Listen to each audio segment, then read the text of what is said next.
सोचिए, जिस पति के साथ आपने 7 जन्मों के वादे किए हों, वे एक रात बिना बताए आपको सोता हुआ छोड़कर चला जाए और सालों बाद जब वे लौटे तो पति बनकर नहीं बल्कि एक भिक्षुक बनकर, क्या आप उन्हें कभी माफ कर पाएंगे? आज की कहानी बुद्ध के जीवन के उस सबसे कठिन पल की है जब उनका सामना अपनी पत्नी यशोधरा से हुआ। नमस्कार दोस्तों, स्वागत है आप सभी का हमारे चैनल बौद्ध दर्शन में, जहां आंतरिक जागरण के साथ प्रतिदिन हम कुछ नया सीखते हैं। दोस्तों, यह कहानी बुद्ध के जीवन के उस दौर की है जब वे बुद्धत्व प्राप्त कर चुके थे, लेकिन उनके भीतर की करुणा प्रेम को एक नए और व्यापक दृष्टिकोण से देखती थी। यह कहानी है राजकुमारी यशोधरा और बुद्ध की पहली भेंट की, जो प्रेम के वैराग्य में बदलने की सबसे मर्मस्पर्शी मिसाल है। जब सिद्धार्थ बुद्ध अपनी पत्नी यशोधरा और पुत्र राहुल को आधी रात में छोड़कर सत्य की खोज में गए थे, तो यशोधरा के मन में गहरा दुख और कई प्रश्न थे। बरसों बाद जब बुद्ध वापस कपिलवस्तु लौटे तो पूरा नगर उनके स्वागत में उमड़ पड़ा, लेकिन यशोधरा अपने कक्ष से बाहर नहीं आई। उन्होंने कहा, यदि सिद्धार्थ को मुझसे प्रेम था और मैंने धर्म का पालन किया है, तो वे स्वयं मुझसे मिलने आएंगे। भगवान बुद्ध यशोधरा के त्याग को जानते थे। वे अपने 2 शिष्यों के साथ यशोधरा के कक्ष में पहुंचे। यशोधरा और बुद्ध का वह मिलन इतिहास के सबसे भावुक क्षणों में से एक है। इसमें एक तरफ पत्नी का अधिकार और दुख था, तो दूसरी तरफ एक बुद्ध की अनंत शांति। जब बुद्ध यशोधरा के कक्ष में पहुंचे तो दृश्य कुछ ऐसा था जिसे शब्दों में पिरोना कठिन है, लेकिन यहाँ उस संवाद और स्थिति का विस्तृत विवरण दिया गया है। यशोधरा का मौन और अश्रु। जैसे ही यशोधरा ने बुद्ध को देखा, वही चेहरा, वही चाल, लेकिन अब वे सिद्धार्थ नहीं थे। उनके बाल कटे हुए थे, हाथ में भिक्षा पात्र था और शरीर पर गेरुआ वस्त्र। यशोधरा की बरसों से रुकी हुई वेदना फूट पड़ी।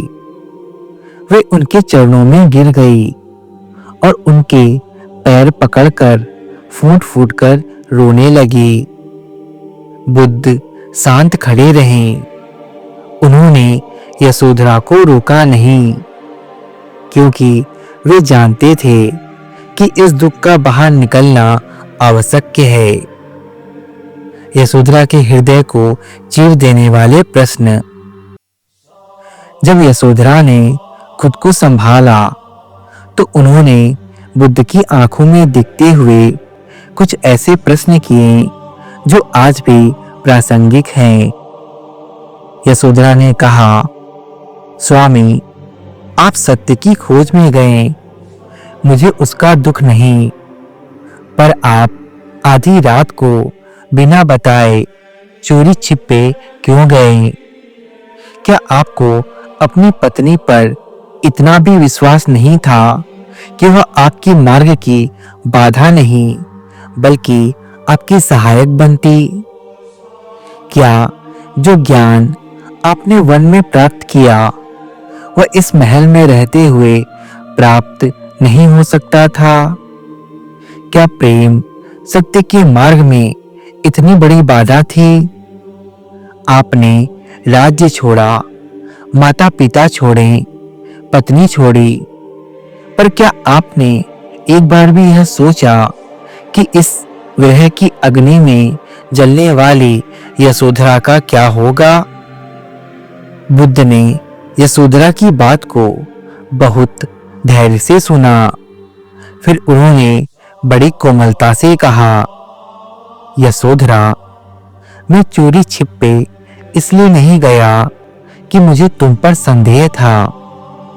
मैं इसलिए गया क्योंकि उस समय मोह के बंधन इतने गहरे थे कि अगर मैं पूछकर जाता तो शायद तुम्हारी आंखों के आंसू मुझे कभी जाने ही नहीं देते। मैं सिद्धार्थ बनकर गया था ताकि मैं बुद्ध बनकर लौट सकूं और तुम्हें वह दे सकूं जो कभी नष्ट न हो। बुद्ध ने उन्हें समझाया कि जिसे वे अपना पति मानकर रो रही हैं, वह सिद्धार्थ तो कब का मर चुका है। अब उनके सामने जो खड़ा है वह केवल एक शरीर है जो सत्य का प्रतीक है। वैराग्य की पराकाष्ठा। यशोधरा ने देखा कि बुद्ध के मन में उनके प्रति न तो कोई मोह था और न ही कोई परायापन। उनकी करुणा सबके लिए समान थी। बुद्ध ने कहा, यशोधरा, तुमने भी तो इन वर्षों में एक तपस्विनी का जीवन जिया है। तुमने महल में रहकर भी वैराग्य को साधा है। अब समय है कि इस व्यक्तिगत प्रेम को विश्व प्रेम में बदल दो।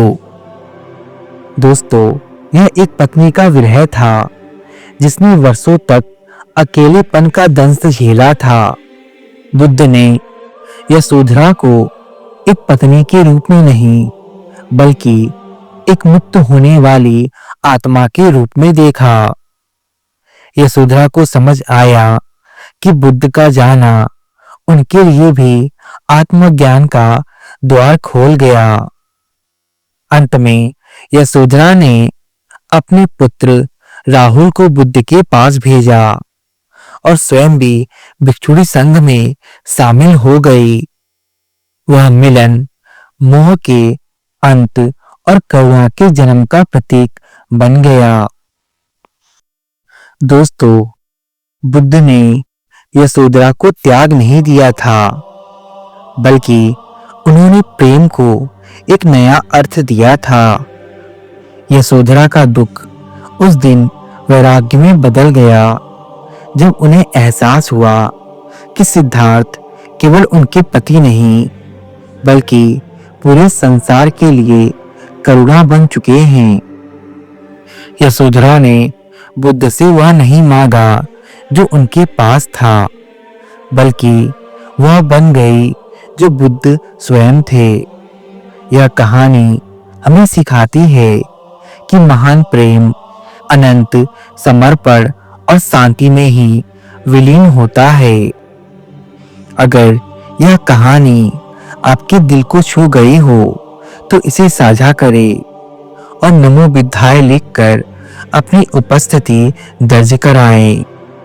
मैं आशा करता हूँ कि आपको यह छोटी सी वीडियो पसंद आई होगी। यदि यह वीडियो पसंद आई तो वीडियो को लाइक और शेयर अवश्य करें।